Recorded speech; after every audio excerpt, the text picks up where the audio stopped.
धर्मराज युधिष्ठिर के शासन काल में हस्तिनापुर की प्रजा सुखी तथा समृद्धि थी।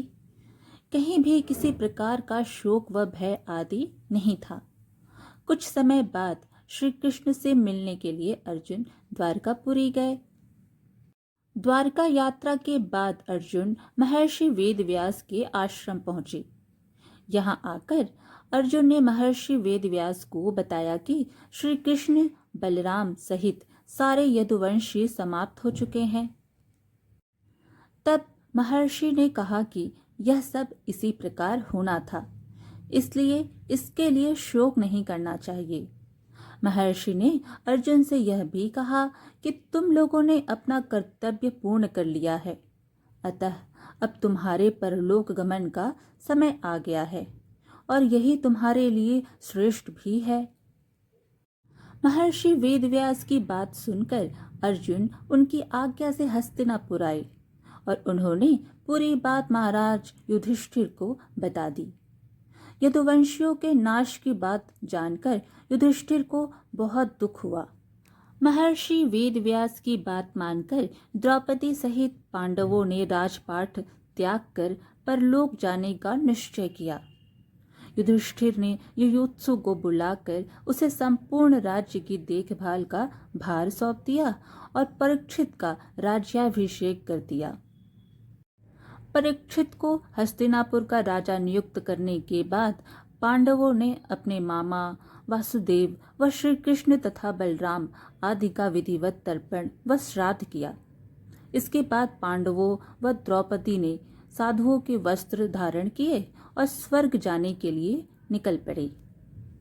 पांडवों के साथ साथ एक कुत्ता भी चलने लगा। अनेक तीर्थों, नदियों व समुद्रों की यात्रा करते करते पांडव आगे बढ़ने लगे। पांडव चलते चलते लाल सागर तक आ गए। अर्जुन ने लोभवश अपना गांडीव धनुष व अक्षय तरकशों का त्याग नहीं किया था। तभी वहां अग्निदेव उपस्थित हुए और उन्होंने अर्जुन से गांडीव धनुष एवं अक्षय तरकशों का त्याग करने के लिए कहा। अर्जुन ने ऐसा ही किया। पांडवों ने पृथ्वी की परिक्रमा पूरी करने की इच्छा से उत्तर दिशा की ओर यात्रा की। यात्रा करते करते पांडव हिमालय तक पहुंच गए। हिमालय लांघ कर पांडव आगे बढ़े तो उन्हें बालू का समुद्र दिखाई पड़ा। इसके बाद उन्होंने सुमेरु पर्वत के दर्शन किए। पांचों पांडव, द्रौपदी तथा वह कुत्ता तेजी से आगे चलने लगे। तभी द्रौपदी लड़खड़ाकर गिर पड़ी। द्रौपदी को गिरा देख भीम ने युधिष्ठिर से कहा कि द्रौपदी ने कभी कोई पाप नहीं किया, तो फिर क्या कारण है कि वह नीचे गिर पड़ी। युधिष्ठिर ने कहा कि द्रौपदी हम सभी में अर्जुन को अधिक प्रेम करती थी, इसलिए उसके साथ ऐसा हुआ है। ऐसा कहकर युधिष्ठिर द्रौपदी को देखे बिना ही आगे बढ़ गए। थोड़ी देर बाद सहदेव भी गिर पड़े। भीमसेन ने सहदेव के गिरने का कारण पूछा तो युधिष्ठिर ने बताया कि सहदेव किसी को अपने जैसा विद्वान नहीं समझता था। इसी दोष के कारण इसे आज गिरना पड़ा है। कुछ देर बाद नकुल भी गिर पड़े। भीम के पूछने पर युधिष्ठिर ने बताया कि नकुल को अपने रूप पर बहुत अभिमान था, इसलिए आज इसकी यह गति हुई है। थोड़ी देर बाद अर्जुन भी गिर पड़े। युधिष्ठिर ने भीमसेन को बताया कि अर्जुन को अपने पराक्रम पर अभिमान था। अर्जुन ने कहा था कि मैं एक ही दिन में शत्रुओं का नाश कर दूंगा, लेकिन ऐसा नहीं कर पाए। अपने अभिमान के कारण ही अर्जुन की आज यह हालत हुई है। ऐसा कहकर युधिष्ठिर आगे बढ़ गए। थोड़ी आगे चलने पर भीम भी गिर गए। जब भीम ने युधिष्ठिर से इसका कारण पूछा तो उन्होंने बताया कि तुम खाते बहुत थे और अपने बल का झूठा प्रदर्शन करते थे, इसलिए तुम्हें आज भूमि पर गिरना पड़ा है।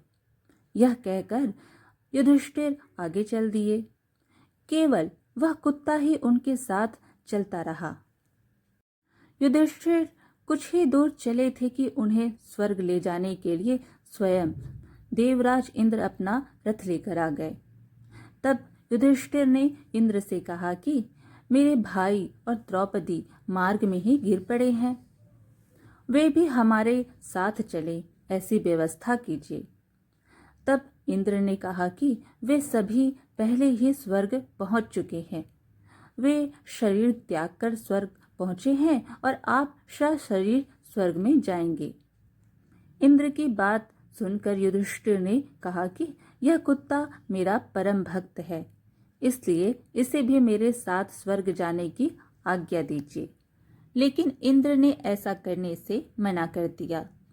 काफी देर समझाने पर भी जब युधिष्ठिर बिना कुत्ते के स्वर्ग जाने के लिए नहीं माने, तो कुत्ते के रूप में यमराज अपने वास्तविक रूप में आ गए, यानी वह कुत्ता वास्तव में यमराज ही थे। युधिष्ठिर को अपने धर्म में स्थित देखकर यमराज बहुत प्रसन्न हुए। इसके बाद देवराज इंद्र युधिष्ठिर को अपने रथ में बैठाकर स्वर्ग ले गए।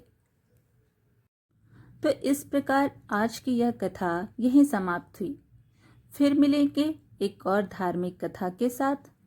अगर आपको धार्मिक कथा सुनना पसंद है तो हमारे धार्मिक कथा सागर को सब्सक्राइब जरूर करें। धन्यवाद।